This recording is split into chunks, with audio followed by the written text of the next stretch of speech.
Yeah, that's it. All right. So, Parsha Vayelech in the light of Matthew 24. Again, Matthew 24 is one of the groupings of verses that have brought about some pretty far-fetched doctrine in the church. That and 1 Thessalonians chapter 4. We're going to take a look at this, like I say, through the eyes of Parsha Vayelech. Let's talk to our Elohim, and then we'll take a look at this. Thank you, Father, for this opportunity to learn more about your word, to learn more about you and our relationship with you. We ask, Father, that you'll open our eyes, open our ears, open our hearts, so we can see, hear, and understand what your word says, so that we are able to look and consider where you are and where you will be. And we thank you in the name of Yahusha. Amen. All right. So, obviously, Parsha Vayelech would be one of those Torah portions that would be read before Yom Kippur, which makes good sense because this is the ideal Torah portion to read before Yom Kippur. So as Yom Kippur approaches and we continue to inspect our state of being, we have to be reminded of the importance in doing so. So Parsha Vayelech, when read in the light of the words spoken by Yahusha, not the rabbis, not the church fathers, but by Yahusha in Matthew 24, it gives us a very vivid picture as to why our self-examination is so important before reaching Yom Kippur. At Yom Teruah, it's the first blast of the shofar, okay? Blasted at the beginning. Yom Kippur will be the last blast of the shofar. It's blasted at the end, okay? And this is all signaling the coming of Yahusha, and it's also signaling the end of the age of the Adam and the beginning of the millennium, moving towards the 8th day, the world to come. So what we're going to consider is going to be very important in our being able to understand. So we're going to look at Devarim 31, 1 through 14, that begins, "And Moses went and spoke these words to all of Israel. And he said to them, I am 120 years old this day. I can no more go out and come in. And Yahuwah said to me, you shall not go over this Jordan." Okay, so we get, okay, so the dude's getting old, and Elohim has said to him, you're not going to go over the Jordan. He says, I'm old and crickety, I can't go out, I can't come in anymore like I used to. But Elohim has said, you shall not go over this Jordan. And it all comes because of the whole striking the rock instead of speaking to the rock thing and taking credit for it. But let's move on. So from this verse, we can consider the state of being that will keep one from entering into the world to come after the age of the Adam has ended. Moses' first verse says, I am 120 years old this day. So from 120, we can consider a prophetic idea of the end of 120 Jubilees, or the 6,000 years of the Adam. Where do we get this? Well, Elohim says, my spirit will not reside with humankind. He's flesh. Let his days be numbered to 120 years. So the countdown begins shortly after the expulsion from Gan Eden. The age begins. So we're not quite sure when that expulsion is because we don't have the exact timeline. But 120 Jubilee cycles of 50 years apiece is 6,000 years. Okay? There are 6 alephs in the Hebrew of Bereshit 1:1. It says, in the beginning Elohim created the heavens and the earth. But we look at that from the deeper meaning. We understand that the presence of the tabernacle will have the authority by the truth of Elohim to become a vehicle of sacrifice to restore the heavens back to the earth. With 6 alephs, we understand that the countdown involves this 6,000 year period of time and 120 Jubilees. But I'm going to use a verse that we're going to read within this in the wrong context right now, because we will find out what the right context is in a minute. It says, no one knows the hour or the day. Okay? So we'll stick with that in the wrong context. Oh, we don't know when he's going to come, right?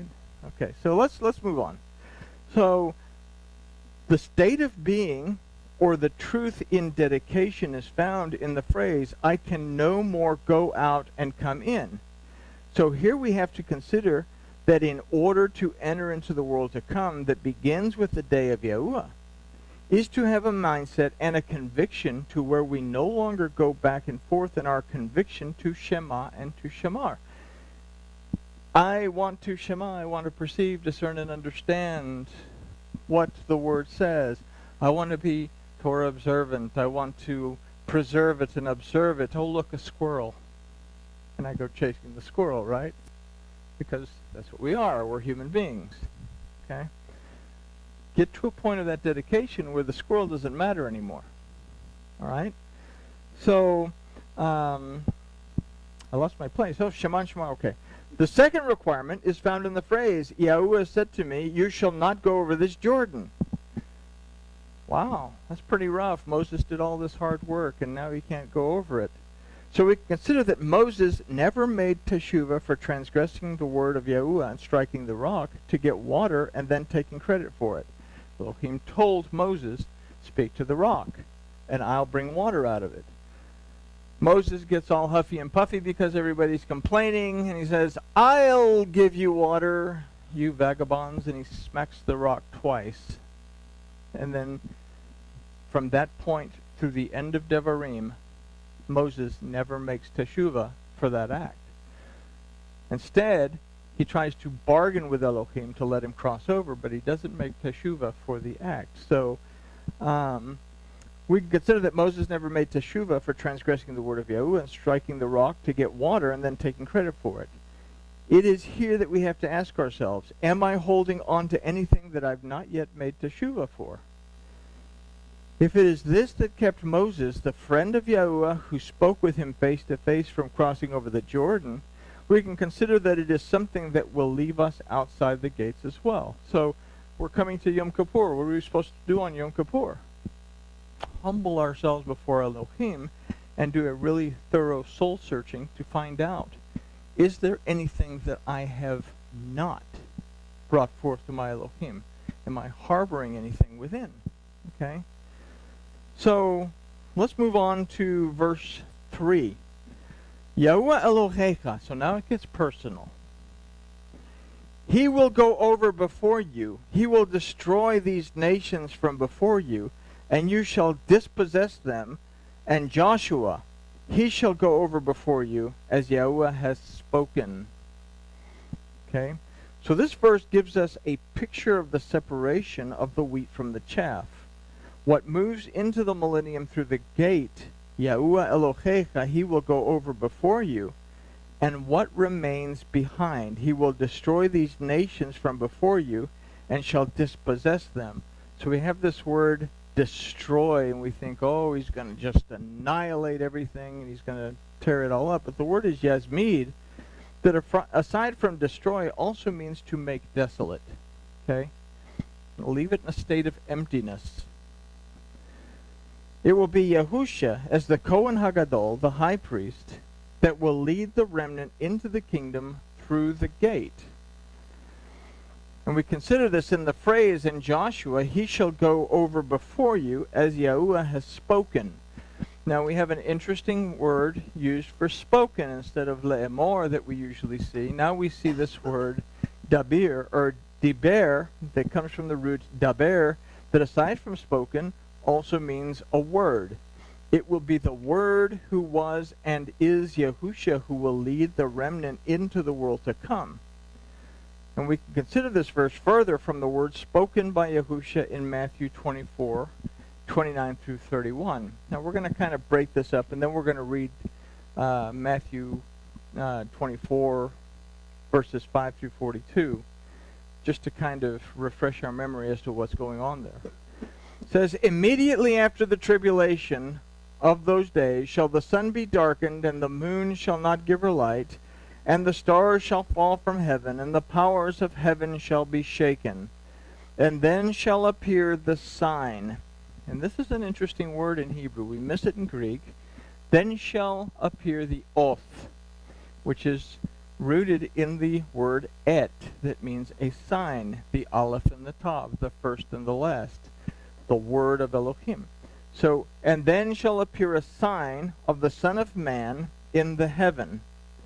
And then shall all the tribes of the earth mourn, and they shall see the Son of Man coming in the clouds of heaven with power and great majesty. And he shall send his messengers with a great sound of a shofar, and they shall gather together his elect from the four winds, from the one end of the heaven to the other. So, what is it that we start our Shabbat services with? It says, Baruch atah Yahuwah Eloheinu melech haolam, asher kitshanu b'mitzvotav v'tzivanu leshemoa kol shofar. Am I able to perceive the voice of Yahuwah Elohim in the shofar? Hear its blasting. Or am I still dependent on listening to the silver trumpets? Am I still depending on someone else to tell me when it's going to come?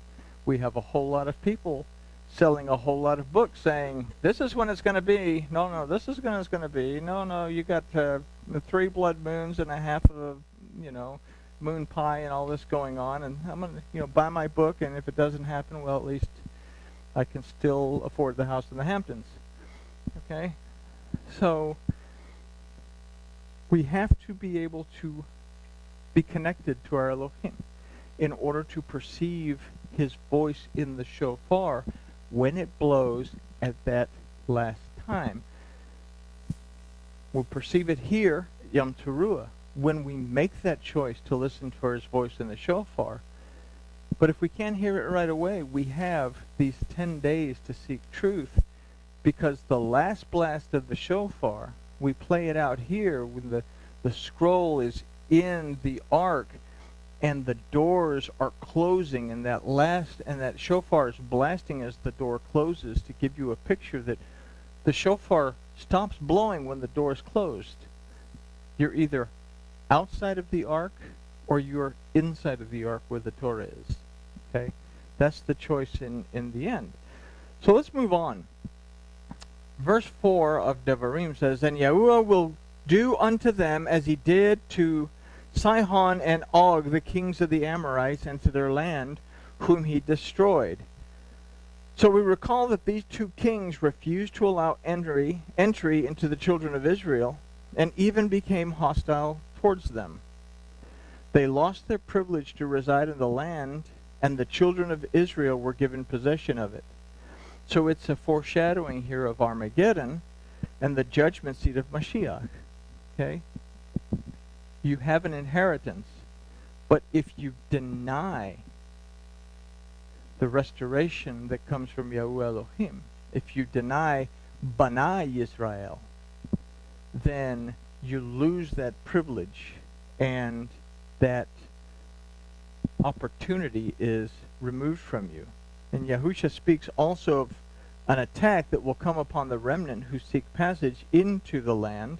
This is at Matthew 24:24. Like I say, we're going to go through all these, but we're looking at these in light of this right now. For there shall arise false messiahs and false prophets, and they shall show great signs and wonders, insomuch that, if it were possible, they shall deceive the very elect. Okay? I don't know if I'm elect. I don't know if you're elect. I don't know if I'm part of the remnant. I don't know if you're part of the remnant. I have to do something that Paul suggests to Timothy. Study to show yourself approved. But that's just in the Aramaic. The Hebrew of that goes a lot deeper, because it starts the verse with chaya. In other words, exist in order to be approved. Every aspect of my life has to fall in line with the word of Elohim. Okay? So, these will be judged and brought to desolation outside the city walls. Yahusha says this at Matthew 24:28. For whosoever or wheresoever the carcass is, there will the vultures be gathered. Okay? And now, in most of your English versions, it says, there will the eagles be gathered. Okay? Eagles usually don't hang out around carcasses. Okay? They're really not scavenger animals. They will actually steal a dead animal from something else, but they will not hang out amongst dead animals. Now, keep this particular verse in mind, because we're going to address it again when we go through the verses. Verse 5, and Yahuwah will deliver them up before you, and you shall do to them according to all the commandment which I have commanded you. So we can consider these words of encouragement during the difficult times in life, but consider that these words are also words of encouragement in tribulation. Okay? So what we're going to read in Matthew here is that there will be a tribulation. Then after the tribulation, then there is something that happens, that the shofar blasts and the Son of Man returns. This goes contrary to a lot of things that a lot of people are taught about something they call the rapture. And people get very upset when you say, oh, you're going to have to go through tribulation, you're not going to be raptured up. And they say, oh, we're going to, anyway, we're going to see that Yahusha clarifies what's going to happen. So I'm going to read this and kind of expound a little bit. I'm not going to expound a whole lot because I want to do this in under 4 hours. Yeah, there you go. My wife agrees with me wholeheartedly. I told her it was 4 pages. She was excited. Didn't know that there was going to be a 4-hour exhortation. Okay. So, 24:5 of Matthew. For many shall come in my name, saying, I am Mashiach, and they shall lead many astray. Don't think that's happened yet. Much. Okay. Okay. And you shall begin to hear of wars and reports of wars, fighting and report of fighting. See that you are not troubled, for these have to take place, but the end is not yet. For nation shall rise against nation, kingdom against kingdom, and there shall be scarcities of food, and deadly diseases, and earthquakes in places. He's a-coming, all this stuff's happening, right? Oh, these are all the beginnings of birth pains. Then shall they deliver you up to affliction and kill you, and you shall be hated by all the nations for my name's sake. Okay? And then many shall stumble, and they shall deliver up one another, and they shall hate one another, and many false prophets shall rise up and lead many astray. And because of the increase in lawlessness, the love of many shall become cold. Why? All this terrible, bad stuff is happening. I've been told the entire time that I'm not going to be here for this. Now it's happening in a major way. All of that God stuff is nonsense. I don't believe any of it anymore because I'm still here. It's going on. And I just get cold and I become indifferent to anything that deals with the word of Elohim. But he who shall have endured to the end shall be delivered. This is the Bezorah. The good news of the kingdom shall be proclaimed in all the world as a witness to all the nations, and then the end shall come. So when you see the abomination that lays waste, spoken of by Daniel the prophet, put up in the most set-apart place, he who reads, let him understand. Then let those who are in Yehuda and Judah flee to the mountains. Let him who is in the housetop not come down to take whatever out of his house. Let him who is in the field not turn back to get his garments.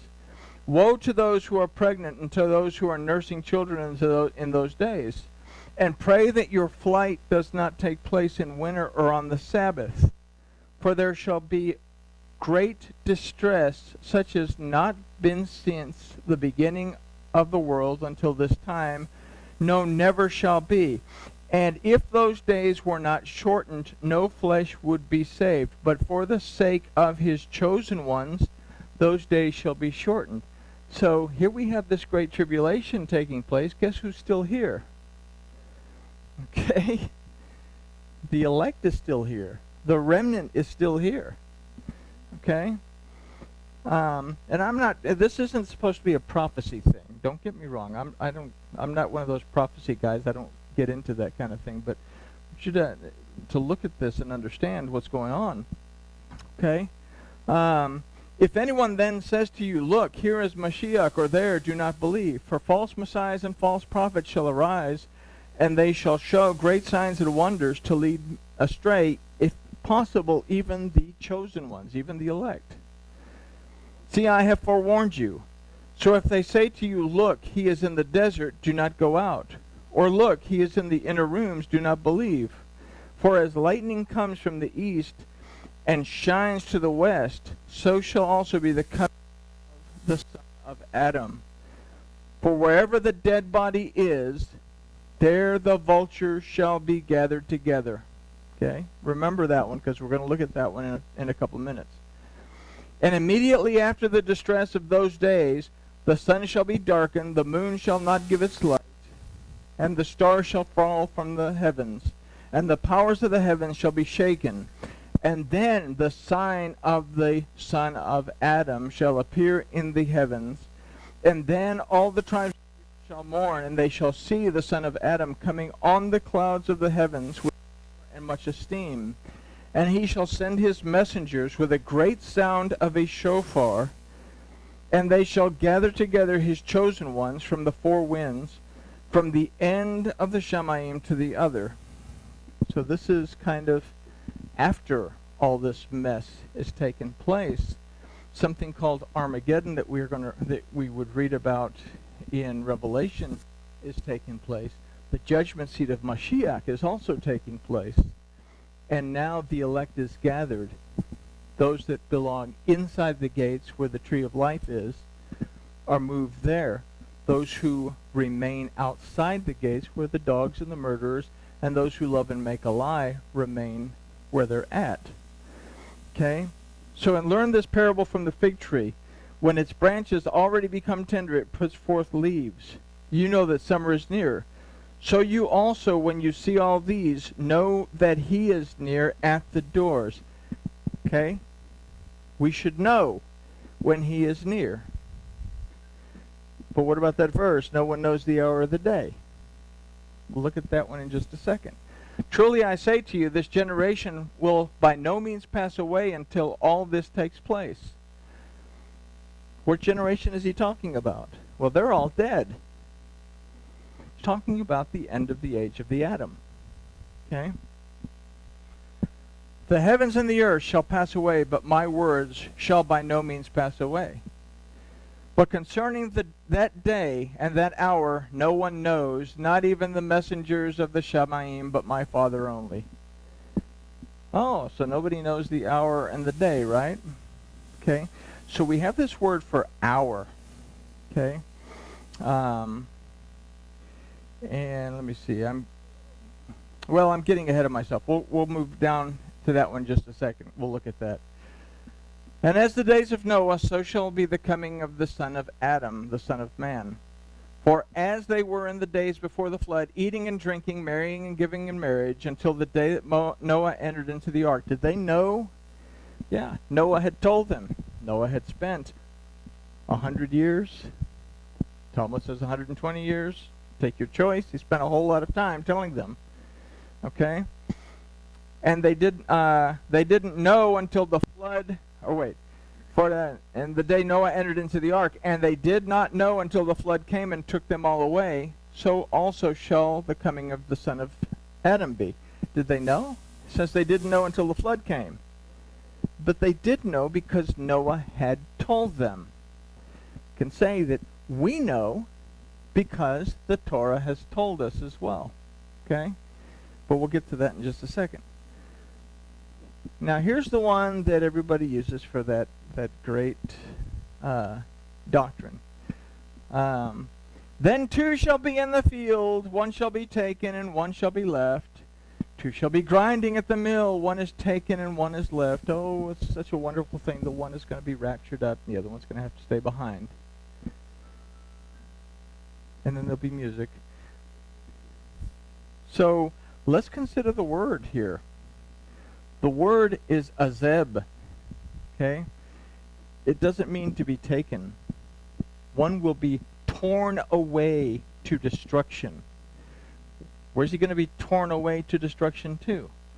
Taken outside the gates to where the vultures gather.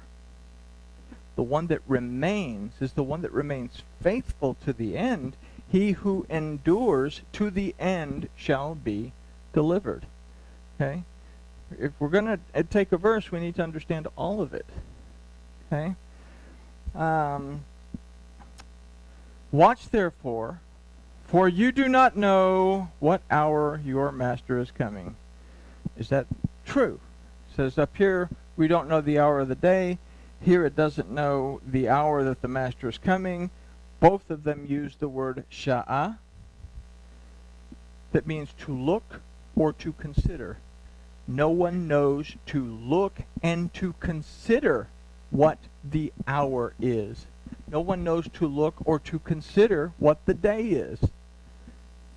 Why?